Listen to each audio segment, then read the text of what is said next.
13 дугаар анги нисэж буй сэлэн бүлгэм. Энэ чинь гэж Мосо хилд орж буй хүүхчийг шулганав. Тэрээр хилэнд гүрвлийн хайрсыг цаас шиг сүлбсэн гэж хард сонсож байгаагүй юм. Йон гинэтхэн газар шоконд орон хөвтөж буй Мосороо гараа сунгаад "За чи яагаад ойлгомжтой байтал үргэлжлүүлээд туллаад байдаг вүлээ?" гэж асуугаад түүнийг татан босгов. Мосо тэрхүү асуултыг сонсоод царай нь барааж ирээд энэ гүрвлийн цөмийг авч чадахгүй бол хөх учраас оролдож байгаа төгсөн дээр гэж гонигтайгаар санаа алдав. Авч чадахгүй бол яагаад хүн гэж Йоан сонирхоо асуулаа. Дахин уртаар санаа алдаад Мосо "Учир нь би бүлгэмийнхээ сонгогдсон нэгнийг хилэгнүүлчих гэсэн юм аа. Сонгогдмолоо. Тэр чи юу юм?" Мосо түүн рүү хачаа хараад сонгогдсон нэгэн бол дээд тэнгэрээр эзэслэгдсэн нэгэн учраас тэд төрөхтөөл чадварлаг бас авьяаслаг байдаг юм.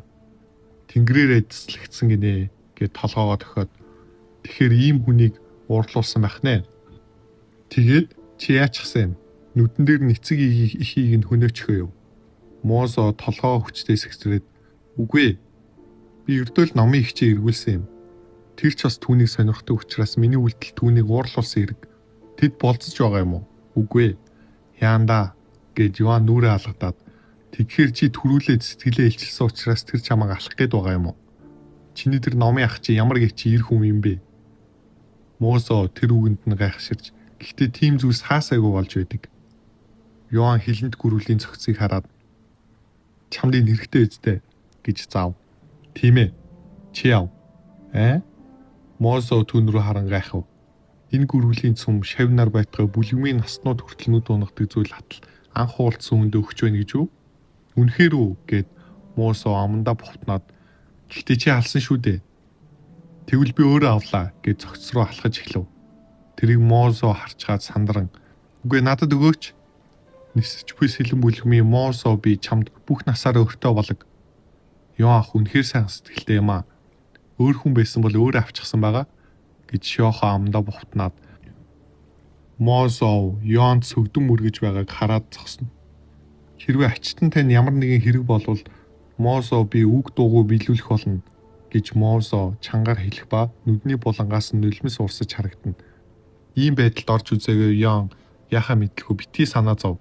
Хэрвээ хүн амийг нэг муу цөмөр сольгийвэл дуртаяа солих болно. "Баярлаа, үнэхээр их баярлаа." Мосо сөгцсөн ивэр "Миний амийг гүрвлээс авраа зогсохгүй надад энэ цөмийг ч бас өгнө гэдэг та миний амийг хормын дотор 2 удаа аварлаа. Миний талархлыг хүлээж аваач. Том ир уйлж байхыг харах эвгүй байна. Алив хурдан бос." Хэдэн хормын дараа Мосо тавширв. "Би нэрийг чи мэдэхгүй юм байна. Йоан гэж дуудаж болно." Тэгвэл нөхөр Йоан "Би бол нисэж буй сэлэн бүлгмийн гадаад шав Мосо" гэд гараа барих гэж гараа сонгов.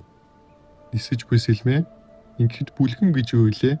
гэж анх энэ ертөнц дээр ирээд сонсгосон мартсан учраас асуув. Түүний асуултанд Мосо дахин гайхширч орхив. "Йоан хаа бүлгэн бол тулаанчдын бэлтгэл сургалт хийдэг байгууллага" гэж Шиохо хариуллаа. "Тэгэхээр өөрөөр бол тулаанчдын сургууль?" Йоан Мосо руу хараад "Мосо бүлгмээ надад үзүүлэхгүй юм уу? Би өмнө бүлгэм ямар байдгийг харж байгаагүй." Тэр үгийг нь Мосо сонсоод "Тэгэхээр чи үнэхээр тэнмэл тулаанч байх нэ" гэж амандаа бовтнов. "Тэнмэл тулаанчаа" гэж Йоан Шиохоогоос асуув. "Би даасан ямар нэгэн бүлгэмд хариалгүй тулаанчд." Ойлголоо.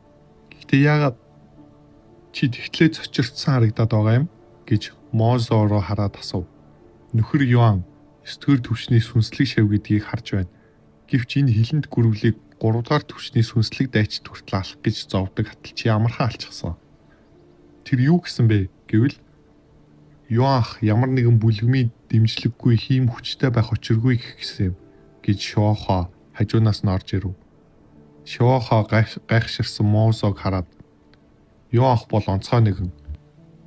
Тэр авьяасгүй хүмүүстэйгээ битгий харьцуул. Йоан ахын өмнө тэр сонгогдсон нэгэн чинь юу ч биш. Чи намайг үнэхээр хичээж байна" гэд Йоан нүур баг зэрэг улаасан байдалтай шивнэж хэлв. "Үгүй. Энэ хэдийн онгироо сонсогдож байгаа ч нөхөр Йоан эргэлзээгүй гоц авьяастан" гэж Мосо нухацтай хэлээд харин бүлгмийн тал дээр настангаас зөвшөөрөл авч иж олноо. "Тийм үү? Тэгвэл юу үлээсэн юм гэж Йоан баярлан хэлв. Йоан бодит амьдрал дээр өөрийн биенээс болоод сургуульд явж чадаагүй учраас тэсэн ядаж байв. Тэр үлээгээрээ эхлээд мангасын цөмийг авах юм байна гэж яаран хэлв.